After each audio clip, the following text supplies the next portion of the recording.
Bonjour, c'est Caroline Legleut à la librairie Le Fayère à Rennes. Guillaume Sire est un auteur français et enseignant à l'université Toulouse-Capitole. Son précédent roman, Avant la longue flamme rouge, a obtenu de nombreuses récompenses, dont le prix Orange du livre. Les contreforts, épopée tragique et burlesque, plongent le lecteur dans l'univers poétique et romanesque de Guillaume Sire. Lisa Liotto est directrice littéraire aux éditions Calman Lévy. Aujourd'hui, Ce qui se lit avec Guillaume Sire et Lisa Liotto.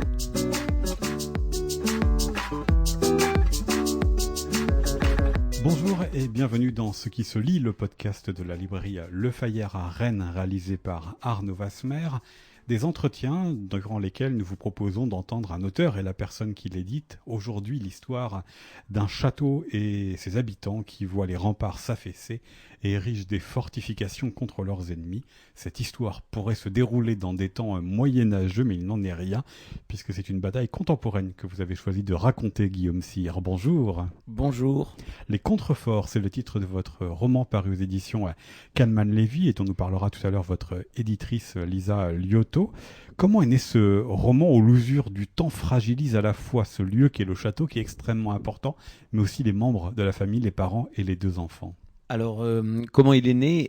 Quand j'étais petit, je passais mes vacances dans les Corbières, au début des Corbières, juste après Carcassonne, dans une bergerie qui se trouvait vraiment au seuil de ce que j'imaginais être le désert. Vous savez, quand on est petit, la maison de vacances qui là n'était qu'une bergerie devient vite dans notre imaginaire un château fort. Surtout qu'il y avait Carcassonne pas loin, les châteaux cathares. Et ce qui est une grande terre sèche que sont les Corbières devient vite, dans mon imaginaire, enfin en tout cas ça l'était, le Sahara. Donc j'avais l'impression d'être au seuil du Sahara dans un château fort. Et toujours que je me suis dit, un jour je raconterai une histoire là. Et j'ai voulu raconter l'histoire de cette famille qui était expropriée, donc on veut les virer du château, on leur dit vous n'avez plus les moyens, vous ne pouvez plus le garder, c'est le château de leurs souvenirs, c'est le château de leur enfance, c'est le château de leur famille. Oui, c'est depuis des générations et des générations. Hein. Voilà, exactement, et ça représente aussi leurs liens justement familiaux entre eux, leurs souvenirs, ils veulent rester là bien sûr, l'administration envoie des gendarmes, et en plus de ça, des gendarmes qui veulent les virer, le temps paraît vouloir les virer aussi, puisque le château s'effondre, il y a des orages, la nature devient folle autour, je raconte pas tout, mais tout est là pour les renvoyer. En fait, l'idée, c'est que ils vont devoir, donc ils sont très différents les uns des autres, mais ils s'aiment tous très fort, et c'est ce lien-là, de la même manière que dans le château, les tours n'ont pas la même forme, les remparts sont anarchiques, tout est très différent, mais tout tient. Et pourtant tout menace de s'écrouler. La famille c'est pareil, ils sont très différents, ils menacent d'être expulsés, la menace pèse et ils vont décider de résister aux gendarmes, de résister au temps qui passe, de résister à la nature qui devient folle et de sauver et le château et la famille et les souvenirs, tout. Alors je reviens, Guillaume Sire, sur ce que vous avez dit au début de votre réponse pour les contreforts, c'est que ça se passe dans une géographie que vous connaissez, celle des Corbières à côté de Carcassonne, sauf que ce château des Montrafait, il n'existe pas. C'est un lieu que vous avez imaginé. Comment vous l'avez imaginé justement ce lieu et qui, par la réponse que vous venez de dire, renforce cette identification de la famille à ce lieu ou l'inverse d'ailleurs? Ça participe de la construction de la famille. Alors d'abord, je voulais pas un château de la Renaissance, je voulais un château fort, parce que tout de suite ça évoque et l'enfance, mais aussi le combat, ça évoque la bataille, le siège, donc ça met tout de suite dans l'histoire. En découvrant ce château, on se dit il va être attaqué, quand le château tombe, même si on voit pas les ennemis, quand c'est simplement qu'il tombe parce que le temps passe, on le sent bien qu'il est attaqué. Dans un château fort, il y a quelque chose de déjà qui est très narratif. Donc je voulais un château fort. Qui représente aussi, vous savez que les châteaux forts, ça servait à protéger tout le monde, pas simplement. Le monde a un peu changé quand on s'est mis à construire des châteaux pour que certains puissent faire la fête. Là, c'était des châteaux qui permettaient de protéger les récoltes, tout le monde, qui étaient collectifs. Donc je voulais un château fort et je voulais qu'il soit presque irreprésentable, c'est-à-dire que justement, parce qu'il représente aussi les liens de la famille, leurs souvenirs, je voulais que tout d'un coup, ce soit vraiment le château fort qu'on dessinait quand on était enfant. Où on n'arrêtait plus de rajouter des remparts. En tout cas, moi, quand je dessinais des châteaux forts, il n'y avait jamais assez de donjons, jamais assez de tourelles. D'ailleurs, quand on voit Carcassonne, c'est un peu comme ça. Donc, je voulais un château comme ça pour que tout de suite aussi le lecteur s'identifie à ce château-là et a envie que ce château ne disparaisse pas parce que justement il a du mal à se le figurer, il a l'impression déjà d'être dedans. Quand on est à l'intérieur d'un château, on n'imagine pas trop comment c'est autour. Je voulais que le lecteur rentre dans ce château avec nous, invraisemblable, illimité, et que très vite il ait envie avec Léon, Diane, Pierre et Clémence de le sauver, de le garder, qu'il se sente lui aussi menacé et qu'il veuille se battre pour le protéger. Alors vous l'avez dit, ces 4 membres de la famille sont assez différents et le premier que l'on rencontre, c'est l'absent. C'est le père de famille, Léon, que les 2 enfants essayent de rechercher. La mère essaie de le joindre, mais bon, elle est habituée à ces disparitions. Comment vous le qualifieriez, cet homme, Léon, qui est assez particulier? C'est le père de famille, mais c'est un corps surtout. C'est le corps qui est brutal avec ses ennemis. Hein. Il y a la chambre d'agriculture, très vite, il y a une altercation et comme il se sent menacé par, vous l'avez dit, par l'État, par la gendarmerie, mais aussi par quelques voisins et quelques familles rivales, c'est peu les mots qu'il va utiliser, ça va être quand même son corps. Le père de famille, c'est l'image d'un héros qu'on connaît tous et que d'habitude on aime tous, c'est Cyrano de Bergerac, c'est-à-dire un Gascon fier, lyrique, bagarreur, qui se bagarre pour un oui, pour un non, parce qu'on lui a tout d'un coup, on l'a regardé de travers, hyper attachant et en même temps inconséquent. Donc Cyrano de Bergerac qu'on aime tous, par exemple, on n'a pas envie non plus que ce soit notre beau-frère, notre père, notre cousin ou notre fils, parce qu'il est intenable et on est tout le temps en train de courir derrière lui et de rattraper ses bêtises. Donc on a beau tous l'aimer, on le préfère qu'au théâtre. Et là, c'est l'idée aussi d'un Gascon comme ça, lyrique, mais qui a une famille et sa famille lui court après pour le retrouver, réparer ses bêtises, essayer d'assumer ce qu'il a fait. Tout le monde l'aime comme ça, donc personne ne le juge moralement, on lui reproche pas d'être comme ça. On l'aime comme il est, mais on le sent inadapté avec cet immense corps, ses immenses épaules, son lyrisme et puis son amour de la bagarre quand même, parce que c'est quelqu'un qui communique avec les autres à la fois. Il fait quelques séjours chez les gendarmes. Voilà, il se bagarre. Et c'est vrai que dans le sud-ouest, les Gascons, là d'où je viens, la bagarre, le rugby et tout, ça fait partie aussi de notre identité. Et je voulais que ce personnage-là, justement, avec son grand corps abîmé aussi, lui-même, c'est un château invraisemblable, trop grand pour l'époque, trop lyrique, trop tordu, trop fatigué, parce que c'est ça aussi ce que vous décrivez au début du roman, c'est que c'est quand même un homme qui est usé par le temps, comme le château l'est aussi par le temps. Alors oui, d'une part, il est agriculteur, en plus il répare le château, il se bagarre, tout ça évidemment pour le corps n'est pas gratuit, et donc il fatigue. Et là, on sent qu'il y a des choses dès le début du roman. Vous savez, il a disparu, donc on ne sait pas où il est au début du roman. Et les enfants demandent à leur mère, mais tu vas aller le chercher, parce que d'habitude on comprend elle va le chercher, mais cette fois elle va pas le chercher. Donc il faudrait que ce soit les enfants qui y aillent. Alors les enfants vont peut-être y aller, je vous dis pas tout, mais où est-ce qu'il est? Est-ce qu'il s'est encore battu? Est-ce qu'il a des problèmes plus graves? Et tout d'un coup les enfants voient aussi qu'il y a de la fatigue. Ils le savent chez leur père, mais chez leur mère qui tout d'un coup ne va pas le chercher. Donc j'ai voulu comme ça tout de suite installer la fatigue. Le château est suturé, mais la famille aussi. Je vous dis, il y a toujours correspondance, quoi. Ouais. Et tout le monde bricole dans votre roman. Ça Oui, aussi ça, qui est c'est important, important. c'est que Léon est certes un corps, mais tous les personnages ont un rapport très charnel au château. On raccommode, on reconstruit des remparts. D'ailleurs, la fille Clémence, pendant je sais pas combien de pages, des dizaines de pages, attend la bétonnière, peut-être qu'elle se met à désespérer. Le fils Pierre met des bagues au chevreuil quand il ne dévaste pas les vignes. Pourquoi ça vous a aussi très intéressé? Parce que Cyrano, si je reprends la comparaison, c'est d'abord avant tout l'homme du verbe. Certes, il se bat, mais il ne construit pas. Là, c'est véritablement des gens qui sont collés au geste manuel. Bah alors du coup je vais vous faire une réponse technique aussi. Si vous avez quelqu'un qui est dans un bateau et que vous racontez son histoire et le bateau est en train de couler et vous dites bah il fait rien et le bateau coule. Et donc très vite, vous avez plus grand chose à raconter. Votre histoire n'est pas très prenante, elle n'est pas angoissante, et on comprend pas que c'est dangereux de couler. Alors que si vous montrez la vérité, c'est-à-dire quand un bateau coule parce qu'il prend l'eau, le gars essaye de remettre une planche, il essaye de mettre un doigt là, et puis l'eau repart par là-bas, il met un autre doigt, il rafistole en direct au moment où il coule, il panique, il crie, et en même temps il répare. Là, vous êtes avec lui, vous avez beaucoup plus de choses à dire, et vous avez envie surtout qu'il soit sauvé, vous avez peur pour lui, vous êtes dedans. Bah là, le château, c'est pareil. C'est en permanence dans le roman, ils sont en train de le bricoler, ça tombe, ils sont pas d'accord sur la manière dont il faut le réparer, étayer les remparts qui risquent de s'effondrer, ça risque de faire un jeu de domino. Toujours ils réparent et puis ils se disputent sur la manière qu'ils ont de réparer. parce que justement ça nous met là encore dedans avec eux et ça fait bien sentir cette urgence-là, parce que s'ils faisaient rien en constatant simplement les dégâts, on n'y croirait pas, parce que nous-mêmes on aurait envie de le réparer à leur place. Là ça nous met avec eux et ça rend tout réaliste, parce que dans la réalité, si votre maison s'effondre, vous n'allez pas la laisser tomber en récitant des poèmes. Oui, mais sauf qu'il y a deux solutions. C'est soit on est bricoleur, on y va, soit on fait appel à des entrepreneurs. Là, en l'occurrence, vous avez choisi que ce soit eux qui réparent à leur manière, avec leur talent ou leur absence de talent, et se pose la question, quand on vient dire, au fait, le château, il est classé au monument, est-ce que vous avez fait les travaux qu'il faut ? Là, ils n'ont pas les factures. Ils n'ont pas les justificatifs. C'est aussi une de leurs failles, finalement, le fait qu'ils réparent eux-mêmes le château. Oui, ils n'ont pas d'argent. Ils n'ont pas d'argent, et quand votre château est un monument historique, légalement, vous ne pouvez pas restaurer vous-même. Donc, alors même que quand vous avez une maison, une bergerie, pour le coup, vous pouvez réparer comme vous-même. Enfin bon, ça peut poser des problèmes d'assurance, mais en revanche, un monument historique, vous pouvez pas. Et ils n'ont pas d'argent, mais ils réparent eux-mêmes. Parfois, ils s'en sortent bien, mais de toute manière, c'est irrecevable pour l'administration, parce que c'est pas dans les clous. Donc, plus ils réparent, plus ils s'engouffrent aussi dans le problème qu'ils ont administratif, parce que plus ça devient urgent, alors même qu'ils sont en train de sauver le château, parfois en le réparant, mais ça devient urgent de les virer de ce château qu'ils sont en train malgré tout de sauver, parce qu'ils n'ont pas le droit de le faire comme ça.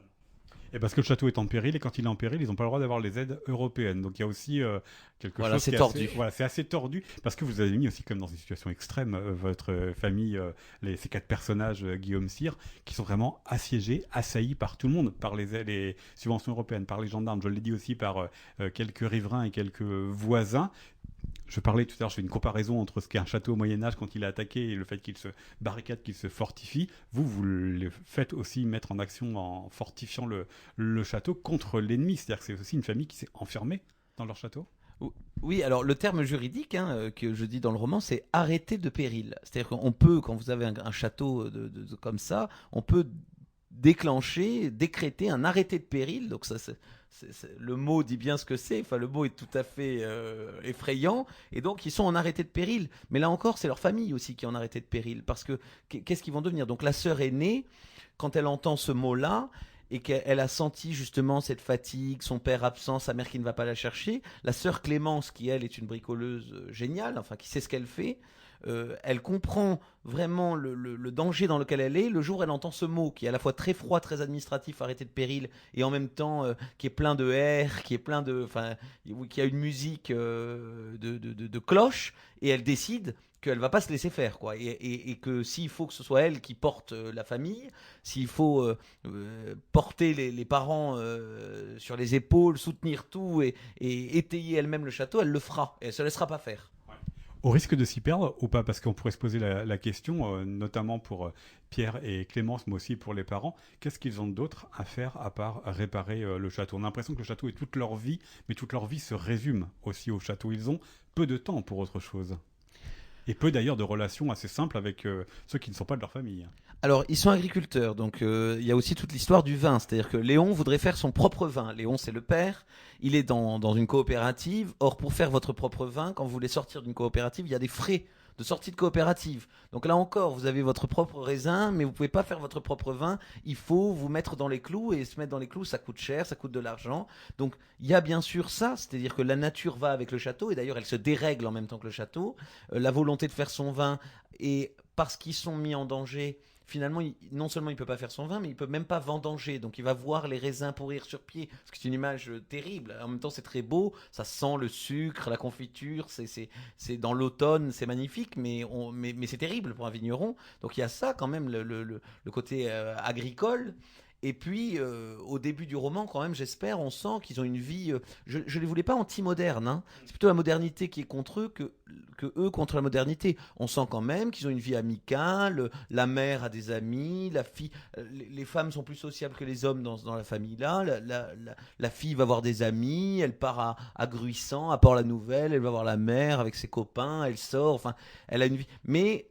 il va falloir qu'ils s'enferment dans le château. Vous voyez, comme juste avant la guerre de Troie, on dit les Grecs arrivent, tout le monde dans le château. Juste avant, les châteaux forts, c'est à ça que ça servait. On voyait l'ennemi arriver, la vie sociale était là, et tout d'un coup, tout le monde se réfugiait derrière les remparts. Et c'est ce qui va se passer, c'est-à-dire qu'ils se coupent du monde pour résister, alors même qu'ils étaient jusque-là dans le monde et que la vie dans le monde leur semblait possible. Vous écrivez ce roman avec un rythme extrêmement rapide. Les chapitres sont courts, la forme, la charpente du livre. Vous avez parlé de Cyrano de Bergerac, c'est celle d'une pièce de théâtre ou d'un opéra avec ses actes et puis son introduction et sa conclusion. Comment ce rythme-là, pour raconter cette histoire-là d'enfermement dans tout le sens du terme, vous l'avez inventé? Alors, je voulais que ce soit tragique parce que je voulais que dès le départ, on se dise ils n'ont aucune chance de s'en sortir. Alors, je laisse voir au lecteur si c'est possible ou pas, mais je voulais qu'on sente une tension en se disant mais c'est pas possible, comment vont-ils s'en sortir et qu'on sente que ça empire, comme si les nuages petit à petit pesaient sur ce château fort, qu'on sente vraiment l'urgence dans sa chair presque, comme le château qui tombe, qu'on entende presque des pierres à chaque chapitre, une pierre de plus qui tombe en se disant ça va finir par nous tomber dessus, le feu qui se rapproche, les incendies. Je voulais qu'on sente ça. Et pour ça, il me fallait un côté staccade, staccato, vous voyez, donc les chapitres courts permettaient comme ça j'espérais, parce qu'on espère toujours qu'après l'alchimie opère, et ça c'est au lecteur de le dire, mais je voulais mettre le lecteur dans ça, c'est-à-dire taper comme sur une enclume, si vous voulez, en disant attention ça va tomber, attention ça va brûler, attention ils vont se perdre. Et que le lecteur à chaque coup se dise mais non ils vont y arriver, que lui ce soit l'enclume qui résiste au marteau. Alors dans ces podcasts, Guillaume Cyr, nous nous intéressons aussi à la relation que les auteurs entretiennent avec leurs éditeurs. Ici, Lisa Liotto chez Calman Levy. Qu'attendez-vous de votre éditrice? Que lui demandez-vous, elle, que vous remerciez à la fin de votre roman pour l'aide qu'elle vous a apportée pour trouver l'éthanat, la minéralité, la chaleur, l'équilibre, donc bref, un bon vin? Alors, donc c'est le quatrième roman que on fait ensemble, donc on se connaît bien maintenant. Mais à chaque fois, je suis à nouveau surpris. C'est comme si à chaque fois, malgré tout, c'est vraiment à chaque fois un nouveau travail, parce que notre but à tous les deux, c'est le roman. Donc la première chose que j'attends, puisque c'est ça votre question, et je pense qu'elle sera d'accord là-dessus, c'est que notre objectif à tous les deux, c'est que le roman soit le meilleur possible. Quitte à ce que pour ça, on doive se disputer. Vous voyez, c'est-à-dire que c'est très bien qu'on s'entend très bien, on travaille ensemble depuis un moment, on est très amis, mais en revanche, on est prêt à faire état de nos désaccords et à aller jusqu'au bout de ces désaccords-là, parce qu'on sait que pour le texte, c'est bon aussi. Donc il faut que la priorité soit la même et que ce soit celle-là et pas autre chose. Ensuite... Je me permets peut-être avant que vous prolongez, Guillaume Cyr, comment vous savez, comment vous sentez dans ce travail à deux, que c'est les bons choix que vous avez opérés pour que au service du texte? Je finis toujours par le comprendre, et surtout les choix se font pas de façon ultra nette, c'est-à-dire qu'au départ, sur les premières lectures, elle va me dire là, ce personnage-là, il n'existe pas assez. Mais elle va pas me dire comment il faut le faire exister davantage, et c'est là qu'on va en discuter, on va voir, on va tester, on va en reparler.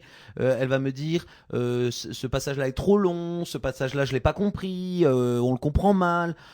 Mais je pourrais aussi lui dire mais justement je voulais qu'on soit dans le flou. Enfin, donc la discussion elle me dit pas ça il faut le changer comme ça. Vous voyez dès le départ quelque chose qui du coup me ferait me dire après oui ou non elle a raison, je le fais ou je le fais pas. C'est moins net que ça. C'est plus dialectique justement, c'est plus dans le temps, et on sent en le faisant, parce qu'il y a justement toute une dialectique, petit à petit quand on avance, on sent, ça devient quand même évident que le roman devient meilleur. On le voit de façon assez objective devenir meilleur de part et d'autre de la dialectique. Justement, moi ça me semble assez évident que c'est mieux et que c'est nécessaire, hein, parce que s'il n'y a pas ça, en fait, à la fin, on n'aurait pas du tout le même objet et ça serait beaucoup moins bon. C'est un vrai travail collectif, quand même. Hein. Qui commence quand? Parce que là, dans cette série de podcasts, on s'aperçoit que chaque relation entre auteur et éditeur est différente. Moi aussi, chaque auteur présente son projet de roman à des moments différents aux éditeurs. Certains très tôt, certains arrivent avec le livre quasiment terminé.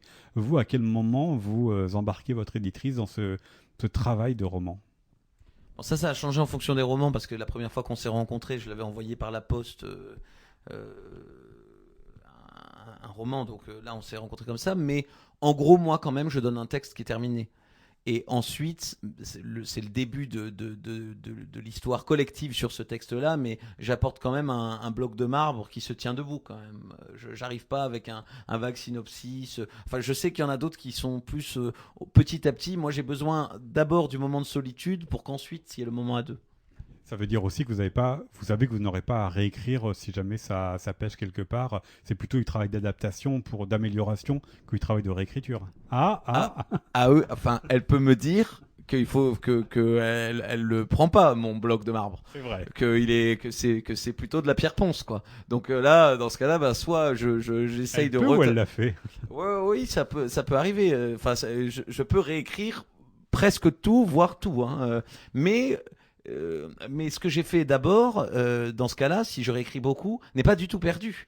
Parce que c'est là mes errances, le fait que j'ai raté mon coup, m'apprend beaucoup de choses sur ce que ça peut donner de mieux à la fin. Vous voyez, elle me dit pas juste non, c'est de la pierre ponce, elle me dit pourquoi, etc. Mais du coup, j'ai encore dans les doigts quand même des phrases qui étaient bonnes, les impressions, il n'y a jamais tout à jeter, donc il y a quelque chose encore qui est là, et même si je repars d'une page blanche, je repars vers la page blanche bien mieux armé que la première fois.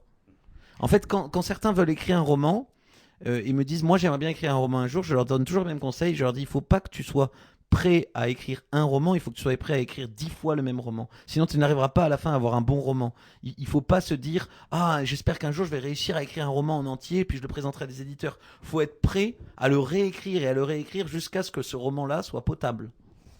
Donc ça peut être effectivement un travail de long terme, effectivement. Pourquoi c'est chez Calman Levy et donc à Lisa Liotto que vous êtes adressé pour certains de vos livres, hein, parce qu'il y a eu d'autres livres ailleurs? Alors, moi, je suis avec la même éditrice depuis donc 4 romans et on a été dans différentes chapelles. Mais en tout cas, là, ici, chez Calman Levy, ce qui me rend très heureux et pourquoi je suis très heureux qu'on soit là, c'est que c'est vraiment le pari de la fiction. Moi, je raconte pas du tout ma vie. Ce sont pas des témoignages, c'est pas du travail de journaliste. Enfin, j'aime beaucoup lire des livres journalistiques, etc. Mais moi, j'écris des romans qui sont des fictions que j'invente avec des personnages que je crée. Vous voyez, je veux qu'il y ait quelque chose d'épique, de baroque, de romantique.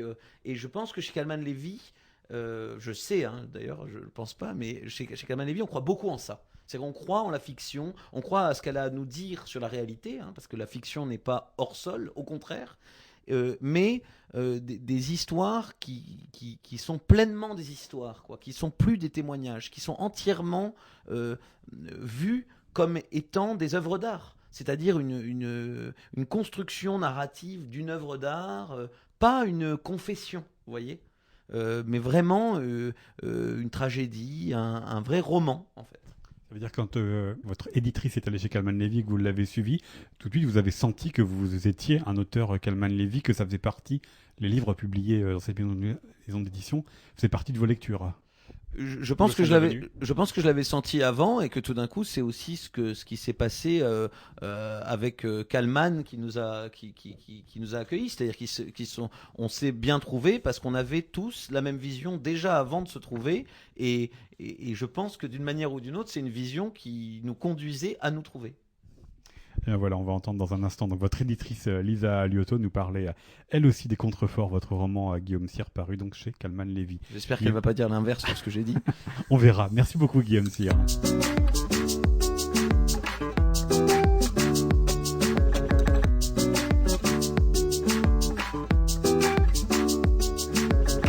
Nous poursuivons cet épisode des podcasts Ce qui se lit de la librairie Le Fayard en votre compagnie, Lisa Liotto. Bonjour. Bonjour.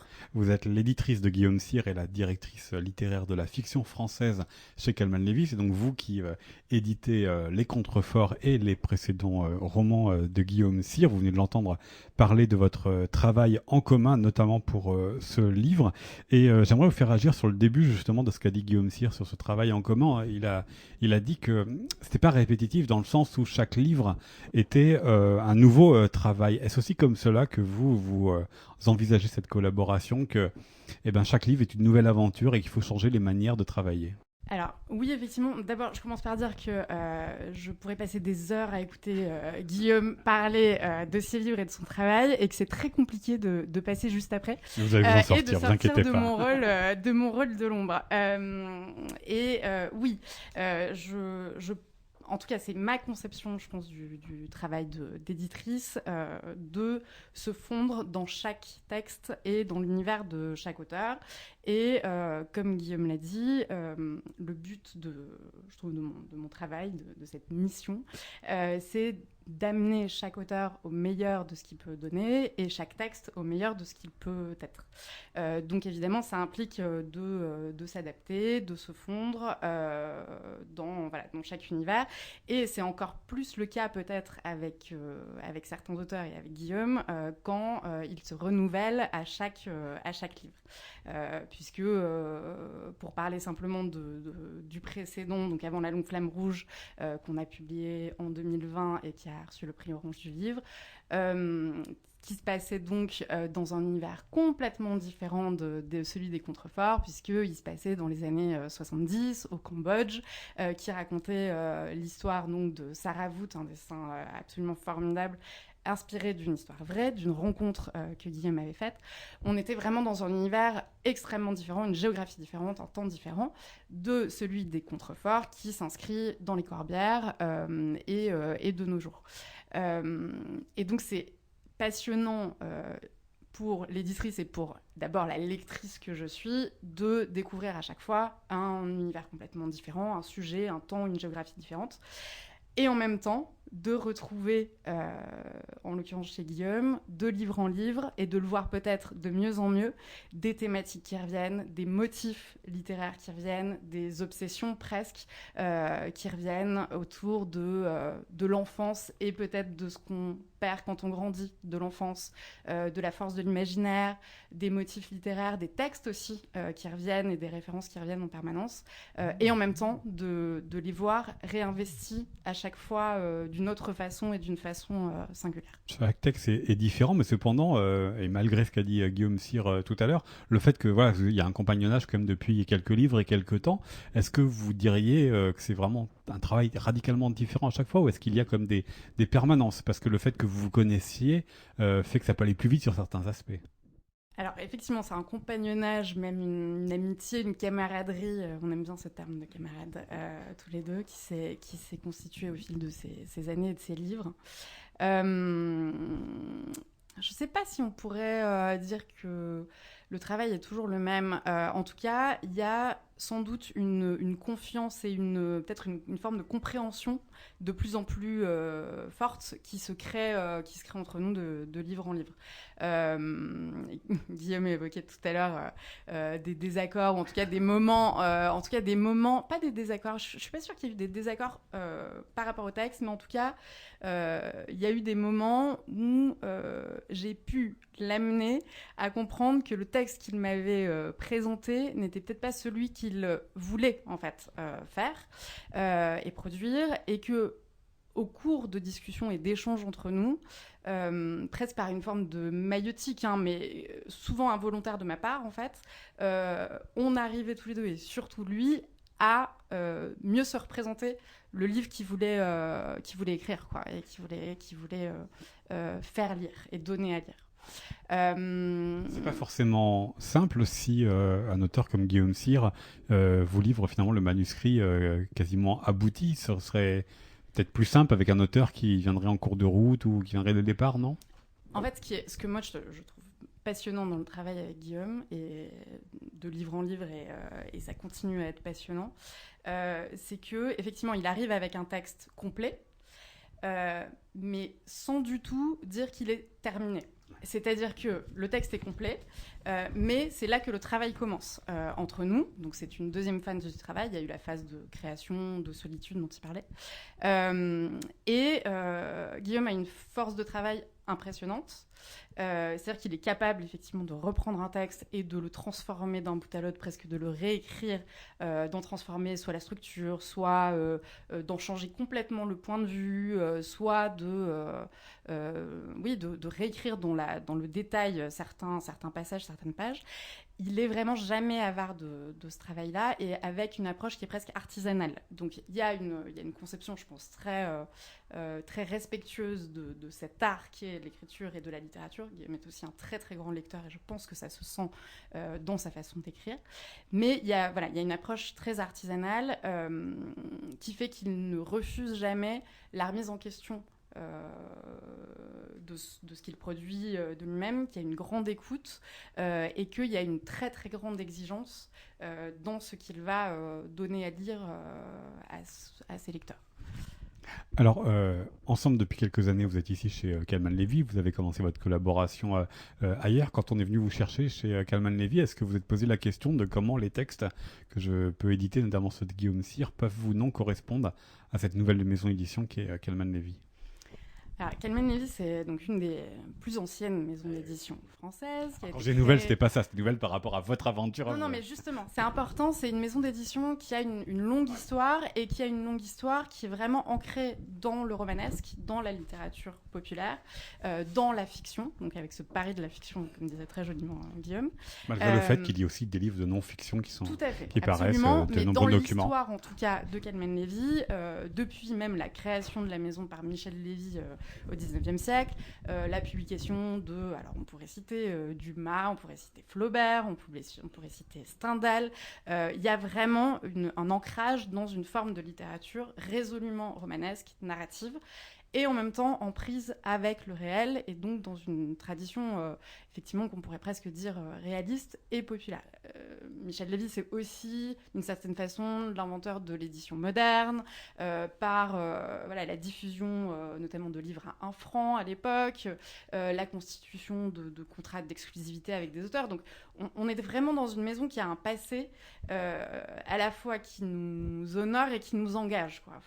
Et qui correspond à une vision, à une sensibilité personnelle pour une littérature profondément romanesque, et en même temps en prise avec le réel, et capable de l'investir, de le transformer, de le transfigurer par justement l'imaginaire, la littérature et des visions singulières. Et je trouve que Guillaume s'inscrit complètement dans cette veine-là, et que tous les romans de lui que j'ai pu publier s'inscrivent résolument dans cette veine-là. Et tout en changeant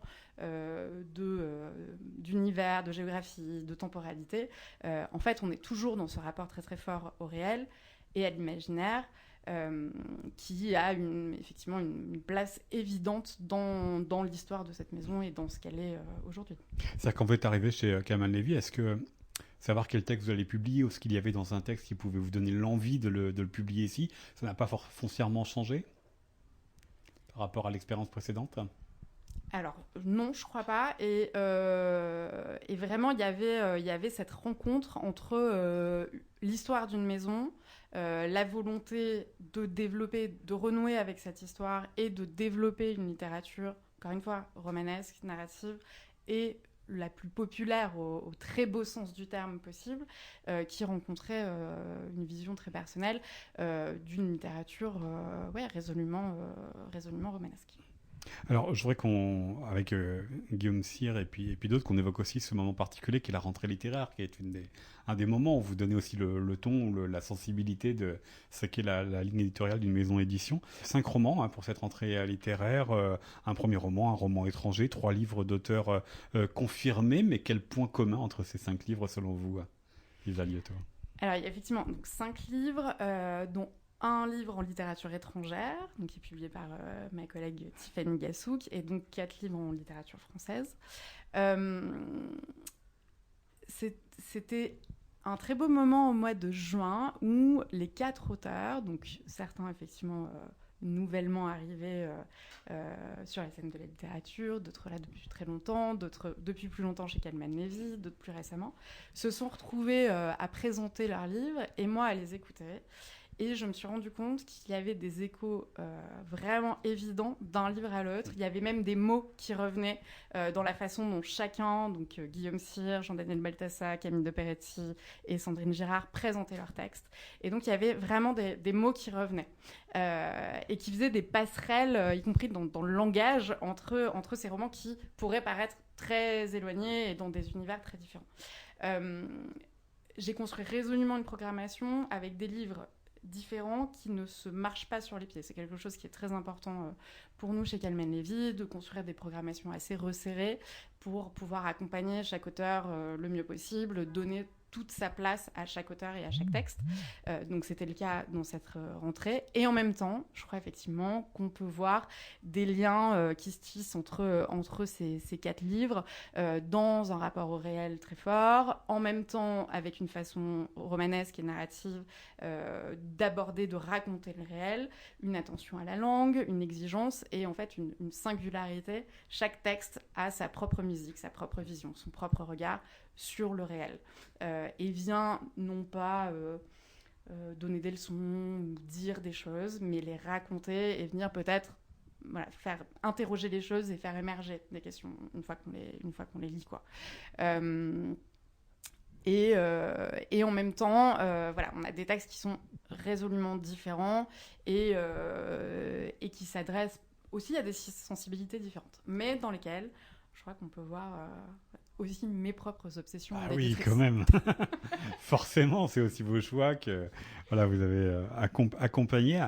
Mais peut-être une dernière question aussi sur la correspondance. Vous avez incité l'un et l'autre sur ce poids, ce rôle de la fiction dans un temps très particulier, qui est celui qu'on connaît depuis 1 an et demi. Est-ce qu'aussi ça vous a interrogé, ça, qu'est-ce que la fiction peut apporter? Vous ne publiez pas de journaux de confinement. Il n'y a pas de livres enfermés, même si d'une certaine manière les contreforts fait que la famille est un peu enfermée ou s'enferme d'elle-même dans sa famille et dans son château.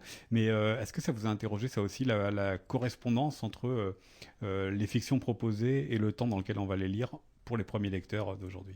Sacrée question. Sacrée question. Il me faudrait des heures pour répondre à ça.